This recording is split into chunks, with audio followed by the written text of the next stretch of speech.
Good day, my name is Matthew Ewell from Leading with Nice, where we want to help you inspire others, build loyalty, and get results. Now, this is part two of kind of a two-part series, and today I want to talk to you about how to overcome adversity. Now, this video is based off of part two of our conversation with Brandon Peacock over on the Leading with Nice interview series podcast. You can get that. The video of it is here on YouTube. You can find it on iTunes, Spotify, Stitcher, all your favorite podcast platforms. And I want to encourage you to check out part one and part two. Brandon's story is amazing. One day in 2020, he was on his way into the barber shop and he was shot 3 times. He was not the intended target, but he certainly was a victim. He almost lost his life that day, but through a miraculous turn of events, he survived. The prognosis was he may have to lose his leg, may not be able to walk ever again.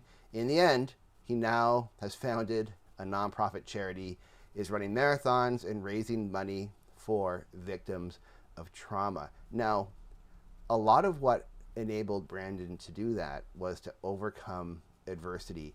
And I learned a lot from his podcast. And one of the main things I learned was this, and it was so counterintuitive when I was going over my notes and I saw it, and the main thing was preparation. And you're like, well, how did Brandon train to be prepare to be shot? Like, that's ridiculous. And he didn't prepare to be shot. But when I was talking to Brandon, something came out that was like, it hit me in the face when I was like, oh, that's how he prepared. Brandon is always learning. One of the things that I really enjoyed about hanging out with him is he would say to somebody that he met that is around his age, he'd say, oh, what's your Insta? Let's see who we know in common. And he would just start talking about, oh, I know this person from here. Tell me, how do you know them? And what's your story? And he would be learning. He talked about reading books. He talked about experiencing different things, about playing sports and just meeting people and asking questions. That's how he was preparing. He was always learning. So when he was facing this adversity, he already had a learner's mindset. Do you see what I mean by that preparation? Like, he wasn't preparing for something in particular, but by having that learner's mindset, by always learning and looking for ways to learn things, when he hit this adversity, he was already prepared to overcome it. So the first thing you can do is just be prepared. The next thing you're going to do, overcoming adversity, is you will have to stay disciplined to what you need to do. This adversity is one of those things that does not let up. You cannot take a day off from it. It can be so exhausting. Adversity is tiring. So you need to stay disciplined. Now, you're saying, oh my gosh, being disciplined is one more thing I have to put to my regimen. Yes, it is. So how do you support that habit? The way that Brandon did it is he raised up, he gave all his peers, all his support network, more permission to speak into his life. You hear him talk about the physiotherapist and what he did. And the physiotherapist, for example, on like day 2 or 3, threw away his crutches. And Brandon was like, whoa, what are you doing? Like, I've been shot twice in the leg, once in the chest. I need those. And the physiotherapist was like, no, you don't need them. And Brandon could have said, no, I'm going to go pick them up and use them still. But he gave permission for his friend, who was a physiotherapist, permission to speak more into his life, to help him overcome that adversity. So think, if you're in a situation of adversity right now, look around you.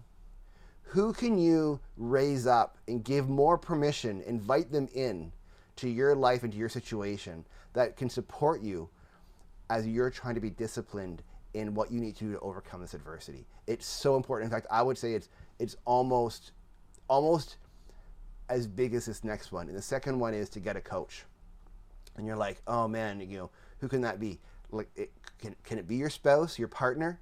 Can it be your best friend? Can it be a life coach or a job coach or a business coach or another kind of coach that you hire, that you spend money on? Maybe, but a coach is so great.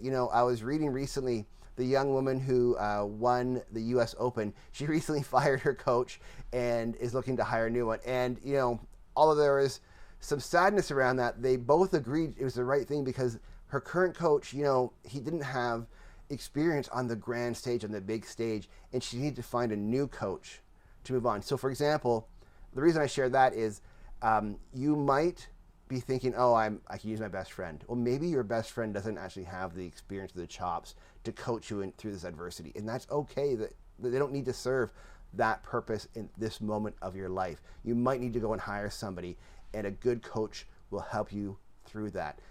The thing that I saw Brandon do is that as he was looking to start his nonprofit, he began, like he realized at first, he says in the podcast, oh man, I thought like all these companies would just jump on board.